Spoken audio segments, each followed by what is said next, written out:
إن الحمد لله نحمده ونستعينه ونستغفره ونعوذ بالله من شرور أنفسنا من سيئات أعمالنا من يهده الله فلا مضل له ومن يضلل فلا هادي له وأشهد أن لا إله إلا الله وحده لا شريك له وأشهد أن محمدا عبده ورسوله أما بعد. Louange à Allah, le maître des circonstances, on loue pour tout ce qu'il nous accorde comme bien, comme grâce. Et on lui demande de déverser ses grâces et bénédictions sur le prophète Mohammed, sallallahu alayhi wa sallam, sa famille, ses compagnons et tous ceux qui les ont suivis jusqu'au jour de la rétribution. Alors nous sommes toujours dans l'explication du Nukhbat al-Fikr de l'Hafiz ibn Hajar, qui est Nuzhat al-Nazar, fi tawdih Nukhbat al-Fikr, fi mustalah ahl al-Athar. Et là, il va nous parler du mukhalafa, donc la contradiction, et du idraj, l'interpolation. Le idraj, c'est quoi le idraj? Le idraj, dans la langue arabe, c'est le idkhal, c'est le fait de faire entrer quelque chose. Et l'interpolation, c'est l'interpolation, le idraj. Et au niveau de l'istilah, au niveau de la terminologie, c'est ma udkhila fi khabar sanadan ou matnan min ahad ruwatih dun tamiz. Min ahad ruwatih dun tamiz. C'est-à-dire, c'est en fait ce qu'on a fait rentrer dans une chaîne de transmission ou dans un matn, n'est-ce pas, par un des rapporteurs. C'est-à-dire c'est un des rapporteurs qui a fait rentrer une chose dans le matn ou dans le isnad, qui n'en fait pas partie en réalité. Ça, c'est le mudraj. Je vais vous donner un exemple pour que ça soit simple. On a le hadith, le prophète Mohammed sallallahu alayhi wa sallam dit par exemple Waylul lil a'qab minan nar. Malheur au talon de l'enfer. Et ça, c'est la parole du prophète. Alors on rapporte le hadith, on dit que le prophète a dit Asbir al-wudu waylun lil a'qab minan nar. C'est-à-dire, il faut c'est-à-dire, faites vos ablutions correctement. Malheur au talon de l'enfer. Alors la partie qui dit faites vos ablutions correctement là, ou parfaitement, ou accentuez, n'est-ce pas, dans vos ablutions, ça c'est pas la parole du prophète. La parole du prophète c'est waylun lil a'qab minan nar, malheur au talon de l'enfer. Mais ici là, la parole qui dit asbir al-wudu, donc il faut parfaire les ablutions, ça c'est la parole d'Abu Huraira. Mais les gens qui ont rapporté ça comme si c'était la parole du prophète. Donc ils ont fait rentrer ça dans le hadith, de telle sorte qu'on a l'impression que c'est la parole du prophète Mohammed sallallahu alayhi wa sallam. C'est la même chose le hadith qui dit, lorsque Abu Huraira a dit que les gens viendront yawm al-qiyam avec les traces blanches des ablutions, à la fin on dit que le prophète a dit, celui parmi vous qui peut tirer, celui parmi vous qui peut tirer, n'est-ce pas, ces traces blanches là, n'est-ce pas, qu'il le fasse. Cette partie là, c'est pas la parole du prophète, c'est la parole d'Abu Huraira. Mais on a fait rentrer ça dans le hadith de telle sorte que on a l'impression que c'est la parole du prophète Mohammed sallallahu alayhi wa sallam. Donc ça c'est le idraj, c'est l'interpolation. Donc Al-Hafiz nous dit ثم المخالفة وهو القسم السابع إن كانت واقعة بسبب تغير السياق أي سياق الإسناد فالواقع فيه ذلك التغيير هو مدرج الإسناد وهو أقسام. Il dit s'il y a une contradiction, et c'est la 7e catégorie ici, n'est-ce pas? Donc si ici c'est par rapport à un changement, il y a eu un changement, il dit changement du isnad par exemple, il dit s'il y a eu un changement ici, il dit ça c'est le mudraj al-isnad. Donc c'est le mudraj dans le isnad, parce que le mudraj peut être au niveau du isnad, il peut être au niveau du matn. Donc l'interpolation peut être au niveau de la chaîne de transmission, ça peut être au niveau du contenu du hadith. Il dit al-awwal an yarwi jama'atun al-hadith bi asanid mukhtalifatin fayarwihi anhum rawin فيجمع كل على إسناد واحد من تلك الأسانيد ولا يبين الاختلاف. Première, donc c'est divisé en catégories. Pourquoi il a dit c'est en plusieurs catégories. C'est en catégories. Première catégorie, suivez attentivement. Première catégorie, il dit أن يروي جماعة الحديث بأسانيد مختلفة. C'est-à-dire un groupe rapporte le hadith avec plusieurs chaînes de transmission. فيرويه عنهم راوٍ. Un rapporteur vient, il prend ces hadiths là d'eux. فيجمع الكل على إسناد واحد من تلك الأسانيد. Alors il mélange tout ce que les gens ont rapporté avec une même chaîne de transmission. Voilà, يبين الاختلاف. Il ne cite pas ici la divergence. Il ne dit pas ici que non, ça c'est le isnad des terres, le isnad des terres. Il mélange tout. Il mélange tout ce que les autres ont rapporté avec un seul isnad. Il dit والثاني أن يكون المتن عند راو إلا طرفا منه. Elle dit quoi? Deuxièmement, le rapporteur il a le contenu, il a le récit avec lui, sauf une partie. فإنه عنده بإسناد آخر. Il y a une partie dans le hadith, dans une phrase par exemple dans le hadith, que ce rapporteur-là a, mais c'est pas dans ce hadith, c'est dans une autre chaîne de transmission. Donc il a un hadith avec lui. Mais il y a une partie du hadith, mais c'est pas avec cette chaîne de transmission, c'est dans une autre chaîne de transmission. Donc un rapporteur vient, il prend le même hadith, n'est-ce pas, avec la première chaîne de transmission. C'est-à-dire il prend le hadith là, la phrase qui est dans l'autre chaîne de transmission, lui il prend cette phrase là, il met ça dans le premier hadith, avec le premier isnad, avec la première chaîne de transmission. Donc c'est comme si on a un hadith, et on a une phrase de ce hadith, ou bien une phrase, mais qui est venue dans un autre hadith, avec une autre chaîne de transmission. Donc lui prend cette phrase-là qui est là-bas, dans l'autre chaîne de transmission, il amène ça dans la première chaîne de transmission, le même hadith. Il fait rentrer ça dans l'autre hadith. Ça aussi, ça rentre dans le mudraj. Ça rentre dans le mudraj. Donc c'est comme si, c'est-à-dire le hadith a deux isnad. Donc lui prend un terme, ou bien une phrase, qui se trouve dans l'un des asani, dans le deuxième isnad par exemple, et il met ça dans le premier isnad. Il met ça dans le hadith du premier isnad. Il dit ومنه أن يسمع الحديث من شيخه إلا طرفا منه فيسمعه عن شيخه بواسطة فيرويه راو عنه تماما بحذف الواسطة. Parmi aussi, il dit, rentre aussi dedans le fait que le rapporteur a entendu le hadith de son cheikh, sauf une partie du hadith. Il a entendu ça, n'est-ce pas, il a pris ça de son cheikh par un intermédiaire. Maintenant, le rapporteur vient rapporter ça de lui de manière complète et il enlève le rapporteur intermédiaire. Ça veut dire quoi? Un exemple. Quelqu'un, il est en train de prendre le hadith de son cheikh. Il écrit le hadith. Son cheikh est en train de citer les hadiths et lui il est en train d'écrire le hadith. Puis il s'élève. Il va par exemple faire un de ses besoins. Il va par exemple faire miction. Ou bien il va prendre quelque chose. Après il revient. Quand il revient, le cheikh a fini d'expliquer, de citer les hadiths. Alors il trouve quelqu'un qui était assis qui prenait aussi le hadith. Alors il dit bon, il y a une phrase que je n'ai pas prise là, ou bien il y a quelque chose que le professeur a dit que j'ai manqué. Une chose que le professeur a dit ici que j'ai manqué. Donc il prend ça de cette personne. Mais ce qu'il a pris là, est-ce qu'il a entendu ça du professeur? Non, il n'a pas entendu du professeur, il a pris de quelqu'un d'autre. Alors qu'est-ce qu'il fait? Quand il va rapporter le hadith, le long hadith, il va rapporter, il va dire tel m'a dit, haddathani fulan. Il va rappeler l'histoire, il va rappeler le hadith, après il va dire sauf cette phrase là. Cette phrase j'ai pris ça de tel qui a pris de tel. Donc, il a précisé. Maintenant l'étudiant arrive, lui il prend le hadith, il prend le hadith là, il met ça dans la même chaîne de transmission sans préciser que la partie là, il n'a pas pris ça de son cheikh directement, il a pris ça d'une autre personne. Donc il va mélanger, il va directement prendre tout le hadith, parce que lui il a précisé, il a dit haddathani fulan an fulan fulan, il a ramené l'histoire. Après il a dit illa hazi jumla. Cette phrase là, c'est la riwaya de tel qui a pris de tel. Lui il vient maintenant, il prend le même hadith, puisque c'est le même hadith du même professeur, sauf que lui n'a pas entendu ça directement de son professeur. Donc l'élève vient, il prend le hadith là, il ne précise pas ici que la dernière partie là, il n'a pas entendu ça de son professeur, il a entendu ça de quelqu'un d'autre. Je sais qu'Al-Hafiz ibn Hajar a cité ici. Après il dit والثالث 3 أن يكون عند الراوي متنان مختلفان بإسنادين مختلفين فيرويه مع راو عنه مقتصرا على أحد الإسنادين أو يروي أحد الحديثين بإسناد خاص به ولكن يزيد فيه من المتن آخر ما ليس في الأول. Il dit le rapporteur a deux chaînes de transmission, deux hadiths différents. Un rapporteur arrive, deux chaînes de transmission différentes, pardon. Le rapporteur a deux chaînes de transmission différentes. Un autre rapporteur vient, il rapporte le hadith, mais il se limite à l'une des chaînes de transmission. Donc, au lieu de rapporter, c'est-à-dire là, le hadith est rapporté avec deux chaînes de transmission. Lui, il prend seulement le hadith, il se limite à l'une des chaînes de transmission.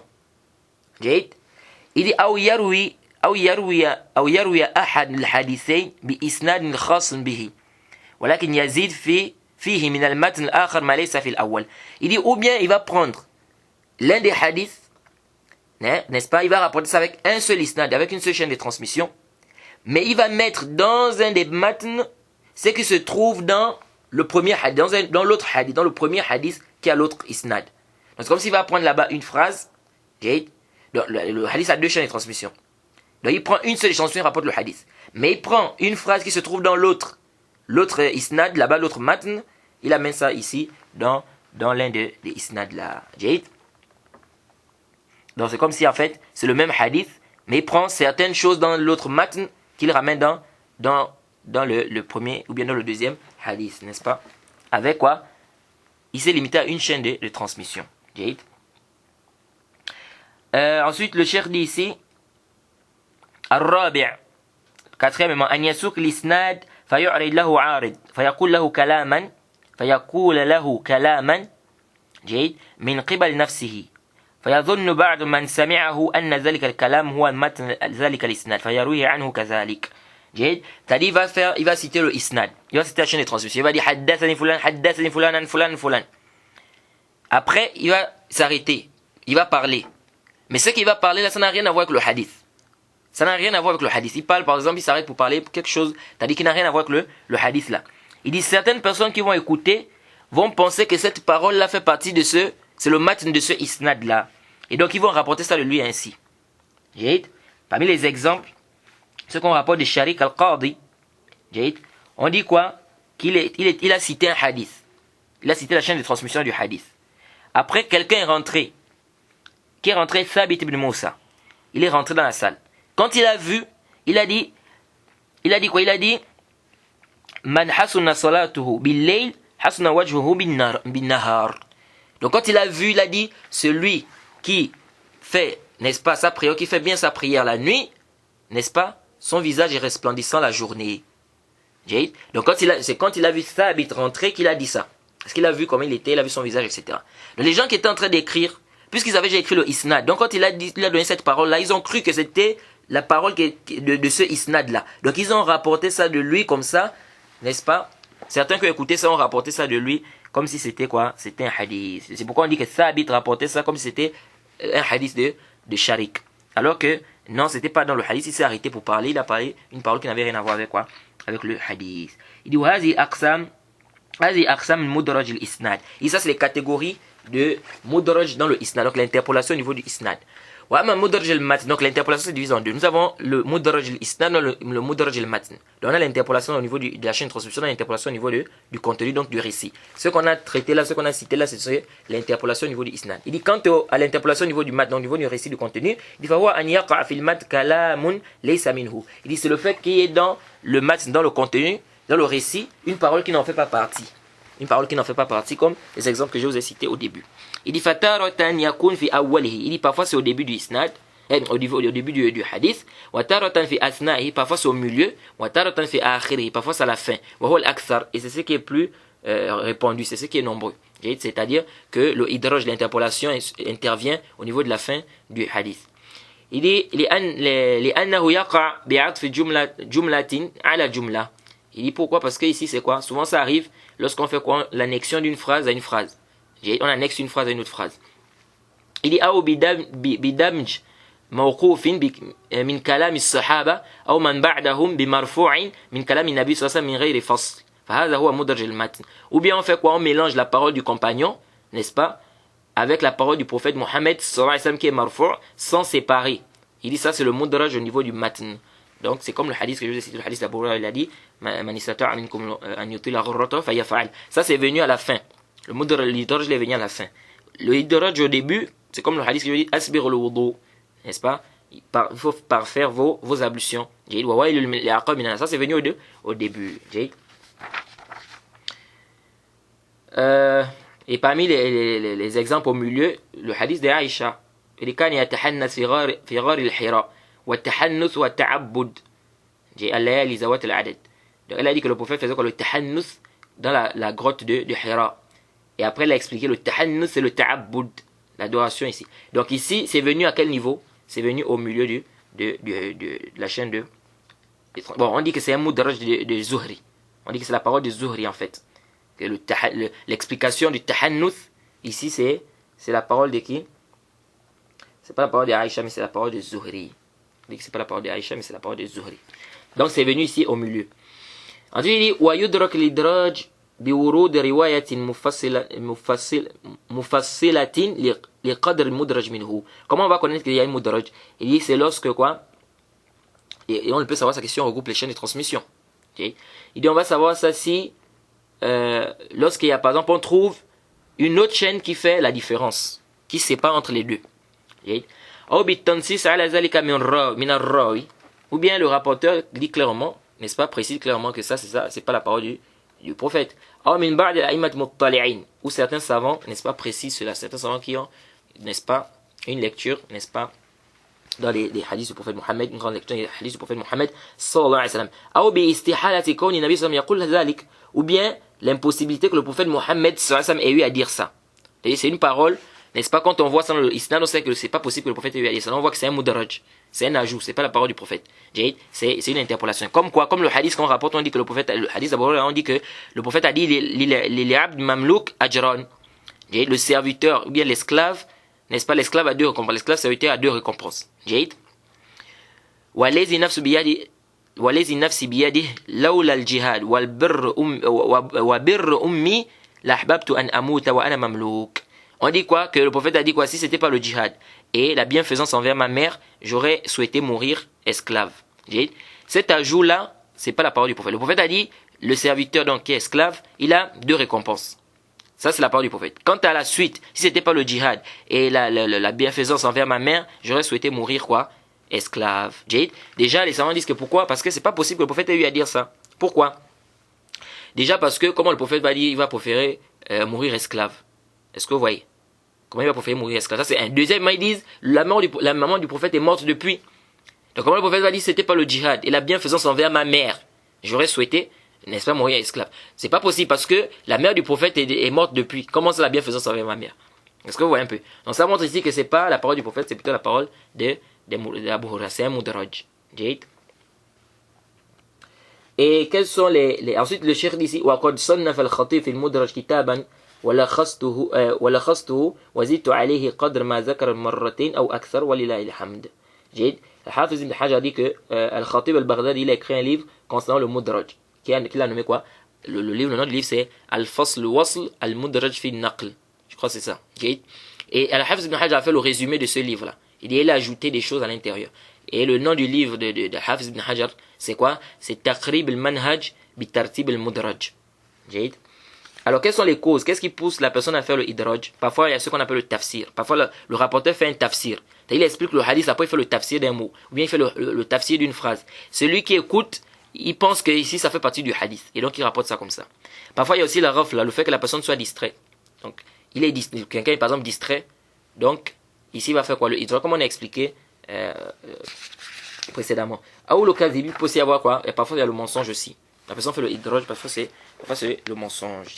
Ensuite, Al-Hafiz va nous parler de ce qu'on appelle Al-Maqloub, le texte qui a été inversé. Il dit ici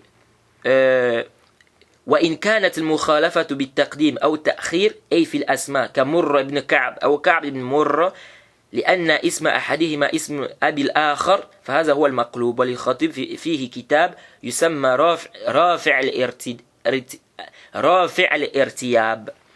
Et d'ici la contradiction intervient au niveau de quoi? Du retard, n'est-ce pas? Du taqdim et du ta'khir. C'est-à-dire on a dévancé quelque chose, on a retardé une autre chose. Il dit comme dans les noms. Comme Murra ibn Ka'b ou Ka'b ibn Murra. Par exemple, si le nom c'est Murra ibn Ka'b, mais la personne rapporte ça, il dit Ka'b ibn Murra. Donc ici on a inversé. Donc ça c'est maqloub. C'est pas Ka'b ibn Murra, c'est Murra ibn Ka'b. Ou bien le contraire, par exemple le nom c'est Ka'b ibn Murra. Et lui il rapporte, il dit Murra ibn Ka'b.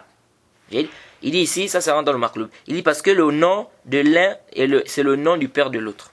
Faza huwa al-maqloub. Il dit le Khatib al-Baghdadi écrit un livre concernant cela. Qu'il a nommé Rafi' al-Irtiyab.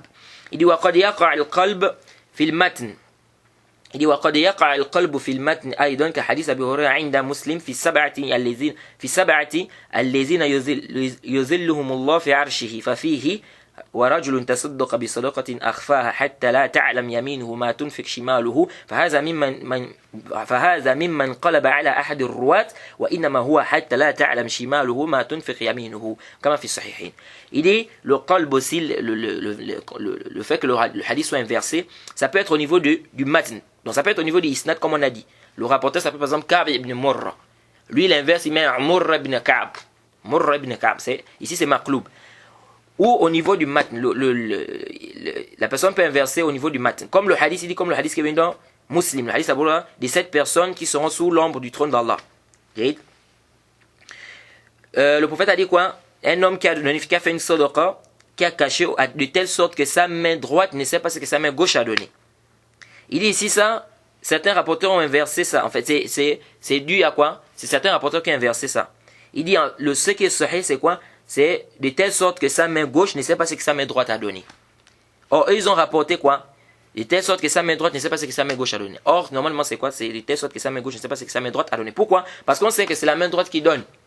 Le prophète a dit dans les Sunan Ibn Majah, le hadith d'Abu Hurairah, dont il fait Sheikh Al-Albani, le prophète Mohammed sallallahu alayhi wa sallam a dit quoi? Liya'khuz bi yaminihi wa liyu'ti bi yaminihi. Il veut dire qu'il donne avec la main droite et qu'il prenne avec la main droite. Fa inna ash-shaytana yu'ti bi shimalihi wa ya'khuz bi shimalihi. Car le shaytan donne avec la main gauche et il prend avec la main gauche. Donc on a demandé aux musulmans de quoi? De contredire le shaytan. Donc tu dois contredire le shaytan. Tu dois donner avec la main droite, tu dois prendre avec la main droite et non avec la main gauche. Donc ici quand le prophète dit jusqu'à ce que sa main gauche et sa main droite, n'est-ce pas? Jusqu'à ce que sa main droite ne sait pas ce que sa main gauche a donné, ils disent non. C'est pas la main droite qui ne sait pas ce que la main gauche a donné, parce que c'est pas la main gauche qui doit donner, c'est la main droite qui donne. Donc ici, c'est ce que les rapporteurs ont fait quoi? Ils ont inversé. C'est normalement, sa main gauche ne sait pas ce que sa main droite a donné. Et parfois, il y a des gens qu'on a par exemple fait des tests. Comme l'imam al-Bukhari. C'était rapporté que l'imam Bukhari, on l'a testé. Quand il est arrivé, n'est-ce pas? Il y a des gens qui sont venus, n'est-ce pas? Ils ont dit on va voir si vraiment celui-là il est quoi? Si vraiment il est, c'est-à-dire qu'il connaît vraiment les trucs des hadiths. Donc ils sont venus avec des chaînes de transmission. Ils ont inversé les chaînes de transmission. Au lieu de mettre, par exemple, tel a rapporté, tel, ils inversent. Par exemple, si Mohamed a rapporté d'Ibrahim, par exemple, Ibrahim de Mohamed. Donc, ils inversent. Plein de chaînes de transmission. Donc, ils sont venus, ils ont présenté ça à l'imam al-Bukhari. Je crois, si je ne m'abuse, 10 chaînes de transmission. Ou un peu plus. Je m'en souviens plus très bien. À la Kulihal, ils sont venus, ils ont apporté ces chaînes de transmission à l'imam al-Bukhari. Donc, chacun est venu, donc chacun a pris une chaîne. Chacun venait à son tour. Il apportait le hadith. Et l'imam Bukhari disait quoi? Ça c'est une erreur, ça c'est une erreur, ça c'est une erreur, ça c'est une erreur. Après, qu'est-ce qui s'est passé? Après, l'imam Bukhari a dit, bon, toi, tu m'as apporté telle chaîne de transmission. Tu as dit que tel a rapporté de tel a rapporté de tel qui a rapporté de tel qui a rapporté de tel. C'est pas juste. Ce qui est juste, c'est tel qui a rapporté de tel qui a rapporté de tel qui a rapporté de tel. Il vient au deuxième. Toi aussi, tu as dit tel a rapporté de tel qui a rapporté de tel qui a rapporté de tel. C'est pas juste. Ce qui est juste, c'est plutôt tel qui a rapporté de tel qui a rapporté de tel qui a rapporté de tel. Après, il vient au troisième. Toi aussi, tu m'as apporté une chose. Tu as dit tel a rapporté de tel, tel a rapporté de tel, qui a rapporté de tel, qui a rapporté de tel. Mais c'est pas juste ce qui est juste, c'est ça, c'est ça. Et on dit quoi? Qu'ils ont su quoi? Ils ont su que l'imam al-Bukhari était quoi? Il a vraiment mémorisé. Bon, cette histoire-là, on dit qu'on a embrouillé les chaînes de transmission, on a présenté ça à l'imam Bukhari, il a arrangé toutes les chaînes de transmission. Il y a un débat sur l'authenticité de cette histoire. Il y en a qui voient que l'histoire est authentique et il y en a qui voient que l'histoire n'est pas authentique. En fait, à cause de quoi? Parce que la personne qui a rapporté ça, Ibn Adi, lorsqu'il a rapporté, il a dit Haddathani jama' min al-muhaddisin ou jama'a min al-mashayikh. Il a dit un groupe de mes professeurs, ou bien un groupe des savants des hadiths ont rapporté. Un groupe là, c'est qui? Donc ici, il y a le jahala, ils ont rendu ça faible. Et d'autres ont dit non, mais ça se renforce. Parce qu'ils voient ici que le fait qu'ils disent un groupe, on s'est dit que c'est plusieurs personnes. Donc si c'est plusieurs personnes qui ont rapporté, c'est vrai que c'est la même chaîne.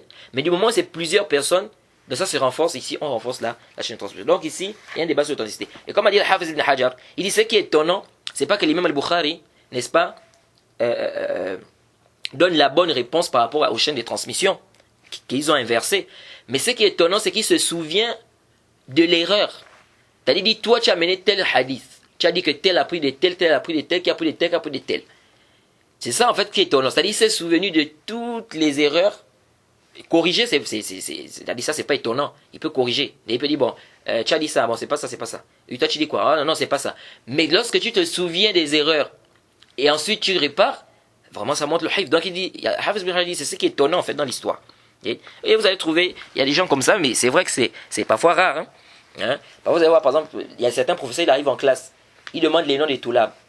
Ok, chacun se présente. Toi, tu t'appelles comment? Toi, moi, je m'appelle tel. Moi, je m'appelle tel. Moi, je m'appelle tel. Après, le professeur revient, il dit, ok, toi, tu t'appelles tel, c'est ça, non? Toi, tu t'appelles tel, toi, tu t'appelles tel, toi, tu t'appelles tel. Donc, il a retenu tous les noms là. Vous trouvez des professeurs comme ça, même si c'est un peu rare. Et ça aussi, on a aussi testé Al-Mizzi. Ibn Kathir, Ibn Kathir, on dit qu'il était marié à la fille de Mizzi. Mizzi, c'est celui qui a écrit Tahzib al-Kamal. On dit qu'il a testé, Ibn Kathir a testé aussi Mizzi. Il est venu avec des hadiths chez Mizzi. Il était quoi? Il était sur le côté, donc allongé sur le côté. Je crois que c'était 40 hadiths.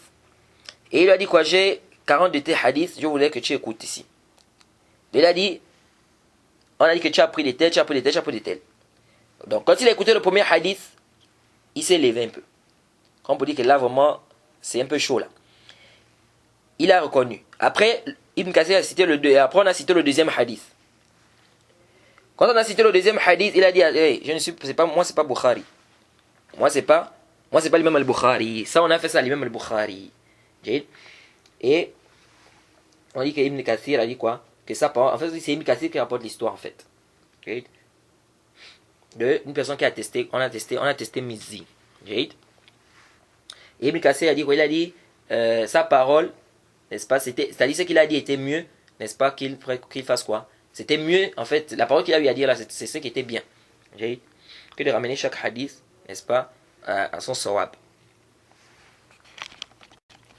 Et c'est comme si Al-Mizzi, il voit l'authenticité de l'histoire. Donc l'histoire qui dit qu'on a testé l'imam al-Bukhari par rapport au Asanid. Pourquoi? Parce qu'il a dit, c'est pas moi Bukhari, ça on a fait ça à l'imam al-Bukhari. Mais ici, les savants mettent comme condition que lorsqu'on vient tester le savant en inversant les chaînes comme ça, pour voir sa capacité, est-ce que vraiment c'est quelqu'un de Dobit, est-ce qu'on peut prendre de lui, est-ce que c'est quelqu'un qui connaît vraiment ses hadiths. Les savants, n'est-ce pas, quand ils disent, les savants qui disent qu'on peut faire ça, ils mettent comme condition qu'à la fin de l'assise, il faut éclaircir. Il faut détailler. C'est-à-dire, si le professeur, par exemple, on vient, on veut savoir si quelqu'un a vraiment une bonne mémorisation. On prend ses hadiths, on inverse pour voir s'il connaît vraiment ses hadiths. On prend on inverse. S'il arrive à remettre les hadiths à leur place, c'est-à-dire à remettre ce qui est juste et dire par exemple que non, ça c'est une erreur, c'est pas comme ça. Non, je n'ai pas entendu ça comme ça. Non, c'est comme ça, c'est comme ça, c'est comme ça. Non, c'est pas tel qui rapporte du c'était comme ça. Ici, il n'y a pas de problème. Mais s'il n'arrive pas, les savants disent qu'ici, à la fin de l'assise, il faut préciser. Il faut se lever, tu dis, hey, vous là qui avez écouté le hadith, vous qui avez écouté les hadiths, sachez que c'est pas comme ça que les hadiths ont été rapportés. On a inversé ça ici. C'était pourquoi? Il faut préciser que ça a été inversé. Pourquoi? Parce que pendant que toi tu es en train de faire le test, tu apportes des hadiths, tu inverses. Tu viens pour tester par exemple le hifz de la personne. Tu apportes les hadiths. Tu inverses par exemple tel a entendu de tel Mohamed a entendu d'Ibrahim. Alors que c'est Ibrahim qui a entendu de Mohamed. Quand tu viens comme ça, les gens qui sont assis en train d'écouter, il y a des gens qui sont en train de noter. Donc si ici là à la fin de la série tu n'éclaircis pas aux gens, tu ne dis pas aux gens que attention ce que vous avez écouté là, c'est pas comme ça que c'est venu. Les gens vont noter, ils vont écrire ça, ils vont rapporter ça du shirk là comme ça. Et l'erreur va partir. C'est pourquoi ils ont mis comme condition qu'il faut préciser. Ensuite Al-Hafiz ibn Hajar ici va nous parler de Al-Mazid fi Muttasil al-Asanid. Et on rapporte aussi une histoire de Yahya ibn Ma'in avec l'imam Ahmed. Yahya ibn Ma'in a voulu tester un de leurs professeurs. Et l'imam Ahmed a même dit à Yahya ibn Ma'in de ne pas faire ça. Mais malgré ça, il l'a fait. Et à la fin de l'assise, le professeur a su. Il a dit, je ne pense pas que ça soit Ahmed, l'imam Ahmed qui a eu à faire ça, ni celui-là qui est à côté. Ça ne peut être que toi. Et il s'est un peu fâché. Et l'imam Ahmed a dit à Yahya ibn Ma'in, je t'ai pourtant dit de ne pas faire ça, de ne pas le tester. Ala kulli hal, ça c'est connu chez les savants des hadiths. Parfois pour faire l'irtibar, c'est-à-dire pour voir si la personne a vraiment une bonne capacité de mémorisation. Parfois il faisait quoi? Il testait la personne. Ensuite, Al-Hafiz va nous parler de ce qu'on appelle Al-Mazid fi Muttasil al-Asanid. Al-Mazid fi Muttasil al-Asanid. Ça veut dire quoi Al-Mazid fi Muttasil al-Asanid? Intabihu. C'est lorsqu'un hadith est rapporté avec deux chaînes de transmission. Un exemple. On a Mohammed ibn Ajlan qui rapporte de Mohammed ibn Ka'b qui rapporte de Muawiyah. Que le prophète Mohammed sallallahu alayhi wa sallam a dit Man yuridillahu bihi khayran yufaqihu fi din. Celui qui a veut du bien donne la compréhension de la religion. Qui rapporte Mohammed ibn Ajlan an Mohammed ibn Ka'b an Muawiyah. Muawiyah ibn Abi Sufyan. Ça vient dans une autre chaîne de transmission. محمد بن عجلان عن يزيد بن زيادة عن محمد بن كعب عن معاوية. Qu'est-ce qui s'est passé ici? Il y a eu un ajout dans la chaîne de transmission. Parce que la première chaîne de transmission, c'est Mohamed ibn Ajlan. Mohamed ibn Ajlan qui prend de Mohamed ibn Ka'ab, qui prend de Muawiyah. Dans la deuxième chaîne de transmission, c'est Mohamed ibn Ajlan qui prend de Yazid ibn Ziyada. Donc il y a un ajout. De là, il ne prend plus de Mohamed ibn Ka'ab, mais il prend de Yazid ibn Ziyada qui prend de Mohamed ibn Ka'ab, qui prend de Muawiyah. Donc qui a été ajouté ici? C'est Yazid ibn Ziyada. Alors cet ajout-là, qu'est-ce qu'on fait de ça? Ici, les savants disent, on regarde. Si le rapporteur qui a ajouté là, c'est-à-dire sa capacité de Moses, c'est-à-dire il est mieux, il est plus fort que celui qui n'a pas ajouté. Donc que celui qui a rapporté la première chaîne, qui est Mohamed ibn Ajlan, Mohamed ibn Ka'ab, al Muawiyah. Donc celui qui a ajouté, s'il est, il est mutqin, il maîtrise plus. On dit quoi ici? Ici on authentifie la version où il y a l'ajout. Et la version où il n'y a pas eu l'ajout, on dit que il y a l'inqita' dedans. Maintenant, si les rapporteurs sont au même degré, c'est-à-dire celui qui a ajouté est au même degré que ceux qui n'ont pas ajouté. Ici, on dit quoi? Il se peut qu'il y ait eu un waham entre l'un des rapporteurs. Ou bien, il se peut que le cheikh ait entendu le hadith, parfois comme ça, parfois comme ça. Alors, qu'est-ce qu'on fait ici? On va dire ici que le hadith, on va dire al-mazid fi muttasil al-asanid. On va appeler ça al-mazid fi muttasil al-asanid. Mais ça va dire à condition, n'est-ce pas, que la version où il y a l'ajout, c'est clairement cité là-bas que le rapporteur a entendu. C'est pas par an. Ce n'est pas par an.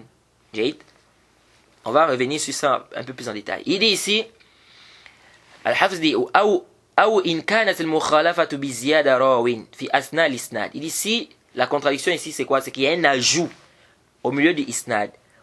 وَمَنْ لَمْ يَزِدْهَا أَتْقًا مِنْ مَنْ زَادَهَا. Celui qui n'a pas ajouté, il maîtrise plus, c'est-à-dire il est mieux que celui qui a ajouté. فَهَذَا هو المزيد في متصل الأسانيد. Ça là on appelle ça le mazid fi muttasil al-asanid. Il dit وَشَرْطُهُ أَنْ يَقَعَ التَّصْرِيحُ بِالسَّمَاعِ في موضع الزيادة. Il dit la condition c'est quoi? C'est que là où il y a eu l'ajout, l'endroit où il y a eu l'ajout, il est quoi? Clairement, la personne a clairement dit qu'il a entendu. Ça veut dire quoi l'endroit où il y a eu l'ajout? Ça veut dire l'endroit où il n'y a pas, c'est-à-dire une table ronde. Quand il dit l'endroit où il y a eu l'ajout, ça veut dire quoi l'endroit où il y a eu l'ajout? Il y a des gens qui ont compris l'endroit où il y a eu, certains pensent que quand on dit l'endroit où il y a l'ajout ici, ça veut dire celui qui a ajouté. Non, l'endroit où il y a eu l'ajout, c'est la chaîne de transmission où il y a quoi? Où il y a le naqs. C'est la chaîne de transmission où il n'y a pas l'ajout en fait. Parce que la chaîne de transmission où il n'y a pas l'ajout, c'est l'endroit où il y a eu l'ajout. C'est pourquoi il dit فَمَتَى كَانَ مُعَنْعَنًا مَثَلًا تَرَجَّحَتْ الزِّيَادَةِ. S'il y a le an, c'est-à-dire s'il y a le an là-bas, s'il y a le an où? À l'endroit où il y a eu quoi? Il y a eu la diminution, où il n'y a pas l'ajout. S'il y a le an, il dit ici on va faire précéder la version où il y a l'ajout. Pourquoi? Parce que dans la version où il n'y a pas l'ajout, si c'est rapporté par an d'après, c'est pas cité clairement, ça veut dire quoi? Ça veut dire qu'il y a un rapporteur qui a effacé. Il y a un rapporteur qui a effacé le rapporteur qui a été ajouté dans l'autre chaîne de transmission là. Bon, on peut aussi s'argumenter du tadlis aussi. Ça peut aussi être une preuve que le rapporteur c'est-à-dire il y a un rapporteur qui est effacé. Par exemple ici dans notre exemple, la première chaîne de transmission, on va dire quoi? Que le rapporteur a effacé Yazid ibn Ziyada. Et donc ça peut prouver que c'est un mudallis. Mais bien sûr, c'est pas de manière absolue comme ça. Ça peut. Yahtami. Pourquoi? Celui qui a diminué là, s'il dit an, donc la version où il y a la diminution, s'il dit an, on prend la version où il y a eu l'ajout. Pourquoi? Parce que ici on dit quoi? La version où il y a eu la diminution, c'est peu que le rapporteur a effacé le rapporteur qui était intermédiaire là. Et donc il a dit an. Alors ce rapporteur c'est venu dans une autre chaîne de transmission. Maintenant celui qui a diminué, s'il dit haddathana, donc à supposer l'exemple qu'on a apporté, Mohamed ibn Ajlan dit haddathana Mohamed ibn Ka'b qala haddathana Muawiyah. Ici là, on va dire quoi? La version qui est venue ajouter, on va dire ça contredit. Ça, on va dire que ça contredit. C'est-à-dire celui qui est venu, par exemple, si Intabihu, parce que ça embrouille souvent les gens.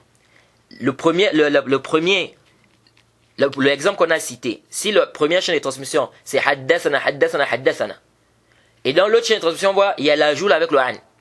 Ici, on va dire que l'ajout là, c'est quoi? On va dire que ça contredit la version où il y a le haddathana. Parce que quand il dit haddathana, c'est qu'il a entendu directement. C'est qu'il a entendu directement. Donc quand il dit an, dans la deuxième version, il y a l'ajout, on dit quoi? Ça veut dire qu'il a contredit. Donc on va prendre la version où il n'y a pas l'ajout. Okay? Maintenant, si les deux chaînes de transmission, il y a an, c'est-à-dire celui qui a diminué, il a dit an. Celui qui a ajouté, il a dit an. Ici, on prend quoi? On prend la version où il y a l'ajout. Okay? Pourquoi? Parce qu'il y a l'ihtimal qu'il y a l'un des rapporteurs là-bas qui a diminué. Qui a enlevé un rapporteur. Pour qu'il a dit an. Okay? Donc ça, il faut faire attention. Maintenant, si, comme on a dit, si là-bas il y a haddathana wa haddathana, okay? Donc ça veut dire quoi ici? Ici, on peut dire quoi? Qu'il a entendu le hadith de cette manière, il a aussi entendu le hadith de cette manière. Okay? Ça, c'est ce qu'on appelle le mazid fi muttasil al-asanid. Ensuite, le cheikh il dit al-muttarib. Le muttarib. Le muttarib, c'est le hadith où il y a quoi? Il y a une perturbation au niveau de la chaîne de transmission. Okay? Il y a une confusion en fait, on peut dire comme ça. Et c'est quoi le muttarib? Le muttarib, c'est quoi? C'est lorsqu'il y a ikhtilaf ala awjuh mutasawiya fil quwwa wala nastati' al-jam'. C'est lorsqu'il y a un hadith muttarib, c'est un hadith où il y a des contradictions. Il y a des contradictions et les chaînes de transmission sont au même niveau. Elles ont la même force. Et on n'arrive pas à faire un jam'. On n'arrive pas à trouver une conciliation entre ces textes-là. Ici, on dit que c'est muttarib. Comme l'exemple que certaines personnes citent, par exemple, le hadith de Siyam Yom Sabt, l'interdiction de jeûner le samedi.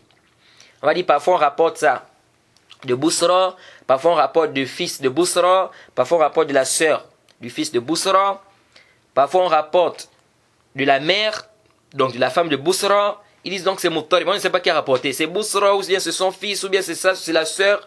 Est-ce que c'est sa fille, ou bien c'est son fils, ou bien c'est la mère, ou bien c'est lui-même Bousra, on ne sait pas. Donc ils ont dit c'est muttarib. Mais ça, c'est pas juste. C'est juste un exemple que je vous apporte. Le hadith, il n'est pas muttarib. Ce hadith, il est authentique. Le hadith qui interdit de jeûner le jeûne de samedi, sauf le jeûne obligatoire, c'est un hadith authentique. Alors, le hadith là, au niveau du isnad, certains ont dit que c'est muttarib à cause de ça. En réalité, c'est pas muttarib. Pourquoi c'est pas muttarib? Parce que pour que ça soit muttarib, il faut que la chaîne de transmission, on a dit quoi? Il faut qu'elles aient tous la même force. C'est-à-dire que si on a des chaînes qui sont faibles et d'autres qui sont authentiques, ici on ne dit pas que c'est muttarib. Donc on va écarter les chaînes qui sont faibles, on va prendre ce qui est authentique. Donc parmi les chaînes, dans ce hadith, il y a des chaînes qui sont pas authentiques. Donc on met ça de côté. Ça c'est un deuxièmement, c'est la même famille. C'est la même famille. Donc que ça soit le Bousra qui est pris du prophète, ou bien que ça soit le père, ou que ça soit la fille, et Shishkal, si tous c'est les compagnons. Donc ici, ça n'a pas de problème. C'est pourquoi ce hadith il est quoi? Il est sahih. Donc ici, c'est un peu ça le muttarib. Le muttarib, ça c'est au niveau du isnad. Maintenant, l'ittirab peut être aussi au niveau du matn. Comme le hadith de Qulatayn, même si ce hadith est authentique. Mais certains ont dit que c'est muttarib. Quand on dit, le prophète a dit, Isabal al-ma ou Qulatayn lam yahmil al-khabath. Si l'on atteint 2 jours, ça ne peut pas contenir d'impureté. On a détaillé ce hadith, on a parlé de ça, je crois dans le kitab al-Tahara de Durar de l'imam Shawkani. Ce hadith, tantôt on dit 2 jours, tantôt on dit 40 jours, tantôt on dit tant de jours, tantôt on dit, donc les chiffres sont différents. Donc on ne sait pas, le prophète a dit quoi réellement? Il a dit 2 jours, il a dit 40 jours, ou il a dit combien de jours? Il a dit muttarib. Donc là c'est au niveau du matn. Mais bien évidemment ce hadith n'est pas muttarib, je crois qu'on a détaillé ça là-bas dans le kitab al-Tahara. Ça c'est un peu ça le muttarib. C'est la même chose des gens qui viennent aujourd'hui qui disent que non, le hadith de celle qui a dit qu'Allah est au ciel, c'est muttarib. Parce que non, parfois elle a montré le doigt vers le ciel, tantôt on dit qu'elle était muette, tantôt on dit qu'elle était noire, tantôt kullu hadha laysa bisahih. Tout ça pourquoi? Parce qu'ils n'ont pas compris, ces gens-là n'ont pas bien compris le muttarib, c'est quoi le muttarib? Donc pour que ça soit muttarib d'un ittirab qui empiète, parce qu'il y a des savants qui disent on peut appeler un hadith muttarib, c'est-à-dire s'il y a par exemple des ikhtilafat, donc il y a des divergences au niveau du isnad, ou bien au niveau du matn, où il y a des contradictions, mais on peut trouver un terrain d'entente, on arrive à concilier entre les textes. Ils disent toujours que c'est muttarib. C'est muttarib mais c'est pas faible, parce qu'on peut concilier cela. Et parfois ça peut être, c'est pourquoi ils disent que c'est pas tout ittirab qui rend un hadith quoi faible. Alors Al-Hafiz dit ici أو إن كانت المخالفة بإبدال. Ici la contradiction c'est quoi? Il y a un changement. Et الراوي, on a changé un rapporteur. ولا مرجح لإحدى روايتين على الأخرى. On n'arrive pas à faire prévaloir une riwaya sur une autre. فهذا هو المضطرب. Ça c'est le مضطرب. وهو يقع في الإسناد غالبا. Il dit le plus souvent c'est sûr, ça tombe au niveau de la chaîne, ça arrive. Le مضطرب le plus souvent c'est dans la chaîne de transmission. وقد يقع في المتن. Ça peut aussi être au niveau du matn, c'est-à-dire du contenu du récit. جيد. ولكن قل أن يحكم المحدث على الحديث بالاضطراب بالنسبة للاختلاف بالنسبة إلى اختلاف في المتن دون الإسناد. Il dit c'est rare qu'un savant de hadith, n'est-ce pas, dit qu'un hadith est muttarib au niveau du matn sans dire qu'il est muttarib au niveau du isnad. Et parmi les conditions, si quand on dit que le hadith est muttarib, il faut qu'il y ait ittihad al-makhraj. Ça doit être le même hadith. C'est-à-dire c'est un hadith d'Abu Huraira, par exemple. Mais si c'est un hadith d'Ibn Omar et l'autre hadith, le hadith d'Abu Huraira, on ne peut pas ici d'ittirab dans ce sens. Pourquoi? Parce que c'est pas le même hadith. Sauf si ici ce sont le même professeur qui rapporte ça. Maintenant ici, certains disent que c'est tel qui a dit, l'autre disent que c'est tel. On peut dire quoi? Qu'il y a eu un ittirab ici qui a réellement rapporté le hadith. Il dit وقد يعقل الإبدال عمدا لمن يراد اختبار حفظه امتحانا من فاعله. Ça on a parlé de ça. Il dit ça peut être, il peut avoir un changement volontairement. Il dit pour celui qui veut faire par exemple l'imtihan, il veut tester, n'est-ce pas, une personne pour voir son hifz, sa mémorisation, c'est à quel degré. Kama yaqa al-Bukhari, comme ça s'est produit, pour l'imam al-Bukhari. Donc c'est comme si al-Hafiz ibn Hajar voit aussi que l'histoire est authentique. Il dit wa al-Uqayli, aussi wa ghayrihima et bien d'autres. Wa shartuhu an la yastamir alayhi. La condition c'est quoi? C'est qu'il ne doit pas continuer dans ça. Ici il vient par exemple, il fait le qalb, il change ici, etc. pour tester la personne. Il dit il ne doit pas continuer dans ça, il doit arrêter lorsque le besoin s'est fait. Lorsque le besoin, c'est-à-dire lorsqu'on n'en a plus besoin de faire ce test-là. C'est-à-dire, c'est pourquoi il dit bal yantahi bi intiha il haja. Donc, c'est-à-dire pourquoi il a fait le test-là? Parce qu'il veut voir est-ce que celui-là, il a bien mémorisé ou pas. Pour pouvoir prendre le hadith de lui, on veut voir est-ce qu'il mémorise bien ou pas, pour prendre le hadith de lui. Donc, du moment où il a fait déjà l'imtihan, khalas, il arrête. Il ne doit plus continuer dans ça. Il dit fala waqa l'ibdal amdan. Là, les maslaha, si maintenant le changement s'est fait volontairement, c'est pas pour un intérêt, pour un profit, bali irab mathalan, juste parce que la personne veut apporter des choses étranges, qu'on dise que regardez celui-là il a apporté des choses étranges, il dit fahuwa min aqsam al-mawdu', ça va être dans la catégorie de hadith inventé. Wala waqa al-ghalatan, si c'est le changement ici, c'est par erreur, fahuwa min al-maqlub ou al-mu'allal. Il dit ça rentre dans quoi? C'est le maqlub ou bien ce qui est mu'allal. Donc on a déjà parlé du maqlub, le hadith inversé. Ensuite, le Hafiz nous parle ici de ce qu'on appelle musahhaf et les muharraf. Il dit وإن كانت المخالفة بالتغيير حرف أو حروف مع بقاء صورة الخط في السياق. Il dit فإن كان ذلك بالنسبة إلى النقط جيد. Il dit فالمصحف. Le musahhaf c'est quoi? Par exemple, il dit ici, par exemple, le mukhalafa, est-ce qu'on a changé une lettre ou des lettres, mais la forme, l'image de l'écriture est restée. Il ici c'est par exemple un changement au niveau d'une autre, c'est-à-dire au niveau des points. Il dit quoi? Ça c'est le musahhaf. Par exemple, on a wafiq, on a aussi waqif. Donc on regarde wafiq et waqif, on voit quoi ici? C'est comme si c'est pareil. Qu'est-ce qui a changé? C'est le point. C'est-à-dire au lieu du qaf qui a 2 points, on a mis un point sur le, donc ça devient fa. Donc au lieu de waqif, c'est maintenant wafiq. Et à la fin, on a changé. À la fin, waqif, c'est un seul point sur le qaf. Pardon, c'est 2 points sur la lettre. Donc c'est qaf. Et l'autre là-bas, c'est le fa. Pardon, l'autre, c'est toujours 2 points ici. Donc ici, on a. Donc le changement, c'est au niveau de quoi? Le changement, c'est au niveau de la lettre du milieu. Le changement est au niveau de la lettre du milieu. Donc ça, là, on appelle ça musahhaf. Ou bien, comme il a dit, ce sont les huruf qui ont changé. Mais l'image est restée. On a par exemple Ibn Himyar. Et on a Ibn Hamir. Ibn Himyar, on peut penser que c'est Ibn Hamir. Alors que c'est différent. Pourquoi? Parce que ici, ce sont les voyelles qui changent. Il dit فَإِنْ كَانَ بِالنِّسْبَةِ إِلَى الشَّكْلِ فَالْمُحَرَّف. Si c'est au niveau de la forme, le changement est au niveau de la forme, il dit ça, on appelle ça muharraf. وَمَعْرِفَةُ هَذَا النَّوْعِ مُهِمَّةٌ. Il dit connaître cette catégorie-là, c'est important. Connaître ça, c'est important. Il dit ici, si ça change au niveau de la forme, par exemple, on a Abdullah ibn Dinar et on a Amr ibn Dinar. Donc Abdullah ibn Dinar, c'est pas Abdullah ibn Dinar. Donc la forme ici change. Donc parfois la personne peut s'embrouiller. La personne peut croire que c'est Amr ibn Dinar alors que c'est Abdullah ibn Dinar. La personne peut croire que c'est Abdullah ibn Dinar alors que c'est Amr ibn Dinar. Parce que ça se ressemble un peu. Il dit وَقَدْ صَنَّفَ فِيهِ الْعَسْكَرِي وَالدَّرَقُطْنِ وَغَيْرِهِمْ. Donc il y a des gens, il y a des hadiths qui ont écrit dans ça, comme Al-Askari et l'imam al-Daraqutni. وَأَكْثَرْ مَا يَقْعَ فِي الْمُتُونِ. Il dit ça se produit plus dans le récit, dans le contenu, pas dans la chaîne de transmission. وَقَدْ يَقْعَ فِي الْأَسْمَاءِ الَّتِي فِي الْأَسَانِيدِ. Il dit ça peut aussi se produire au niveau des noms qui sont dans la chaîne de transmission. Par exemple, on a Salam. Parfois on a Salam. Donc Salam sans le shadda sur le lam. Et parfois on a Salam. C'est pourquoi il y a un khilaf des savants. C'est Abdullah ibn Salam ou bien c'est Abdullah ibn Salam. C'est un khilaf des savants. Il dit voilà yajuz ta'ammud taghir surat al-mat mutlaqa. Il n'est pas permis de changer, n'est-ce pas, la figure du récit de manière absolue. Il dit voilà ikhtisar minhu li naqs.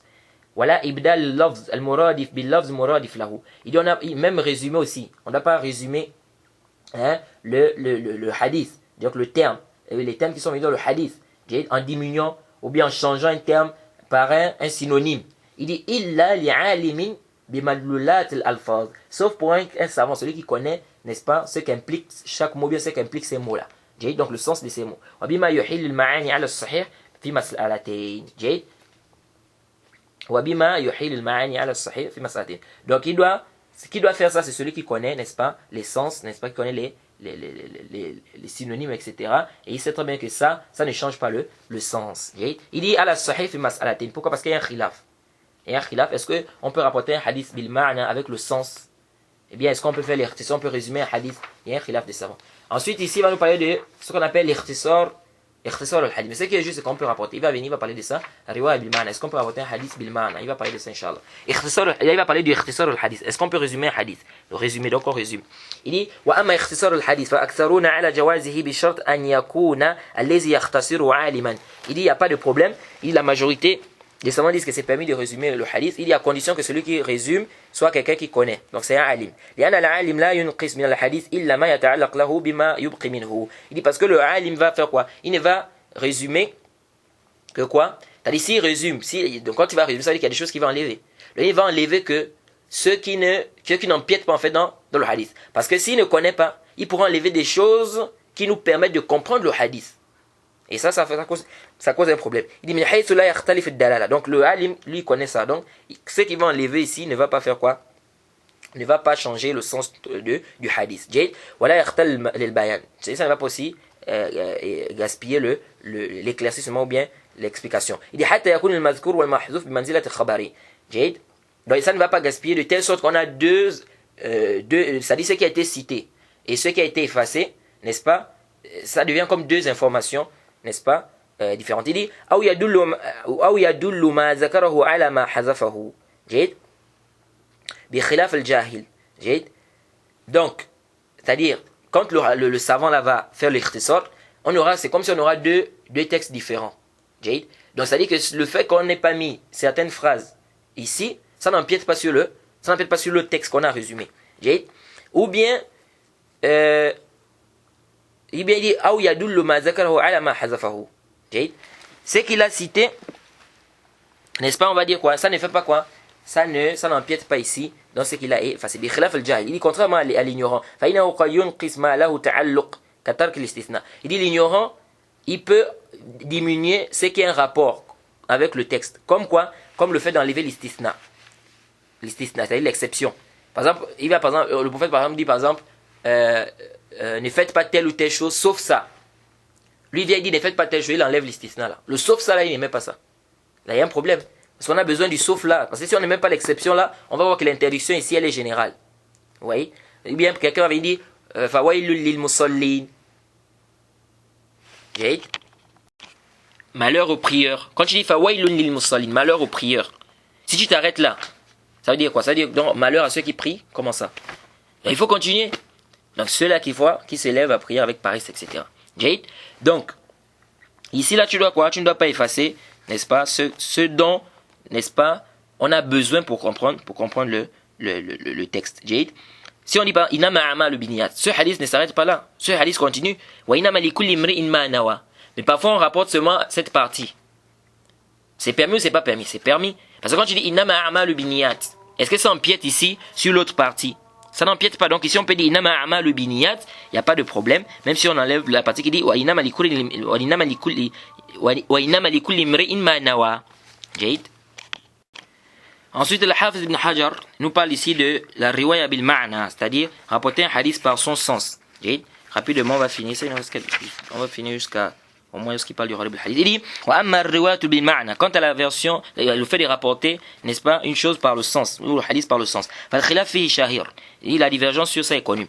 Elle est célèbre, elle est connue. Wa akthar ala al-jawaz aydan. La majorité des savants disent que c'est permis. جيد ومن أقوى حججهم الإجماع على جواز شرح الشريعة لعجم بلسانهم للعارف به فإذا جاز إبدال بلغة أخرى فجواز باللغة العربية أو لا. Il y a un long khilaf des savants. Est-ce qu'on peut rapporter un hadith par son sens? Il y a un long khilaf. Il y en a qui voient qu'on peut pas, il y en a qui voient qu'on peut, il y en a qui ont fait, il y en a qui ont même dit qu'on peut dans les mawqufat, pas dans les marfu'at. Mais ici le cheikh dit le dalil.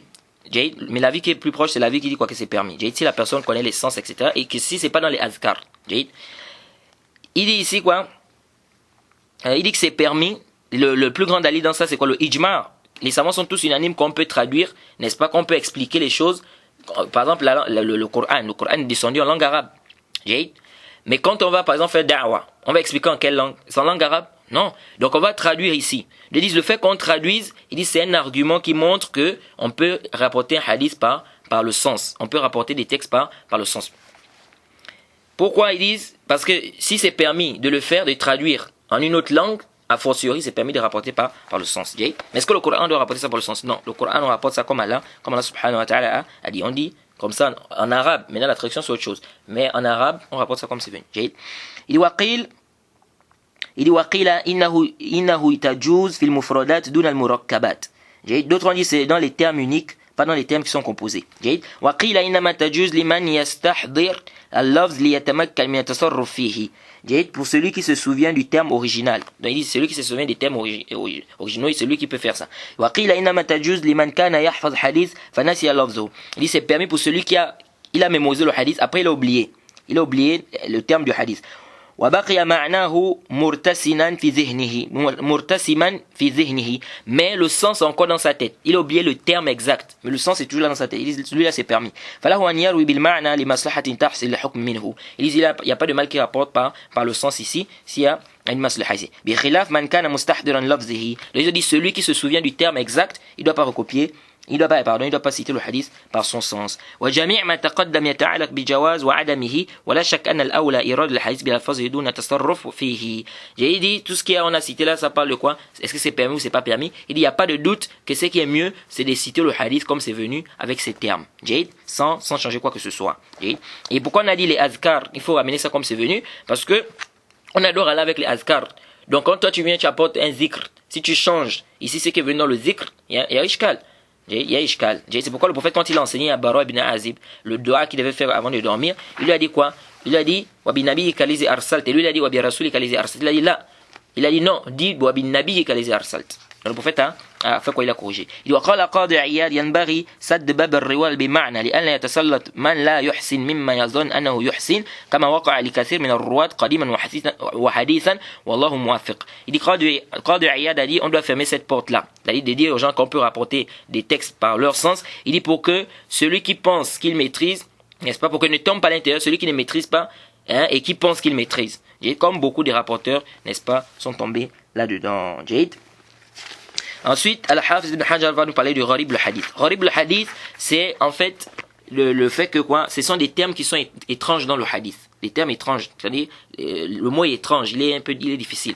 Il dit فإن خفي المعنى بأن كان اللفظ مستعملا بقلة احتاج إلى الكتب مصنفة في شرح الغريب. Il dit si le sens du mot est, c'est-à-dire caché, c'est-à-dire on ne connaît pas le sens du mot, il dit du fait que quoi? Que ça soit peu utilisé. Ici, par exemple, c'est un mot qui est très peu utilisé. Il y a des mots parfois qui sont très peu utilisés. Donc, comme c'est très peu utilisé, quand on trouve ça dans certains textes, on voit que c'est étrange. Ça veut dire quoi le mot là? Parce que c'est pas vraiment utilisé. Là, on a besoin des livres qui ont écrit sur l'explication du gharib. Kitab Abi Ubayd al-Qasim ibn Sallam. Comme on a dit, Khilaf ibn Sallam, le ibn Sallam. il a écrit un livre Abi Ubayd, là il a écrit un livre sur le gharib, Sharh al-gharib al-hadith. Il dit wa huwa ghayr murattab, mais c'est pas rangé, c'est pas bien rangé. Wa qad rattabahu al-Cheikh Muwaffaq ad-Din ibn Qudama ala al-huruf. Il dit il y a un cheikh qui a Muwaffaq ad-Din ibn Qudama, il a fait quoi? Ibn Qudama il a rangé ça par les lettres. Il dit وأجمع منه كتاب أبي عبيد الهروي وقد اعتنى به الحافظ أبو موسى المديني فنقب عليه واستدرك. Et il a regroupé aussi à l'intérieur le livre de Abi Ubayd al-Harawi. Et il dit ici qu'il a vraiment donné, Abu Musa al-Medini, il a donné quoi, de l'importance à ce livre-là. Et il a fait quoi? Il a repris sur certaines choses et il a fait des corrections. Il dit ولزمخشري كتاب اسمه الفائق حسن الترتيب حسن الترتيب. جيد. Il dit زمخشري il a un livre qu'il a écrit الفائق. Il dit ثم جمع الجميع ابن أثير في النهاية وكتابه أسهل الكتب تناولا. Il dit Ibn Athir ensuite il a écrit, n'est-ce pas, aussi dans le Gharib al-Hadith, dans son livre An-Nihaya. Donc si tu veux des termes qui sont étranges dans les hadiths, voilà les kutub là. Ces kutub-là ont écrit sur ça. Tu repars là-bas. Par exemple, le livre de Abi Ubayd al-Qasim ibn Salam ou bien Ibn Athir dans le Nihaya. وكتابه أسهل الكتب تناولا ما إعواز قليل فيه وإن كان اللفظ مستعملا بكثرة لكن في مدلوله دقة احتاج إلى الكتب مصنفة في شرح المعاني الأخبار. Donc il dit quoi? Il dit si maintenant, il dit bien que ce livre-là aussi, il y a un peu des difficultés. Il dit ici le terme est beaucoup utilisé. Mais dans ces sens, c'est-à-dire c'est vraiment subtil, on a besoin des livres qui ont été écrits pour expliquer maintenant ces akhbar, donc les informations qui sont arrivées donc, dans les Sharh Ma'ani, les Kutub Sharh Ma'ani al-Akhbar. Il dit Wabayan Mushkil Minha. Et ça éclaircit quoi? Si les contradictions qu'il y a ou des divergences, ou ça éclaircit les mots qu'on n'arrive pas à bien comprendre. Il dit وقد أكثر الأئمة من التصانيف في ذلك كالطحاوي والخطابي وابن عبد البر وغيرهم. Il dit beaucoup de savants écrits dans ça comme l'imam Tahawi, al-Khattabi et Ibn Abd al-Barr et bien d'autres. On va s'arrêter ici, on demande qu'elle nous facilite, n'est-ce pas?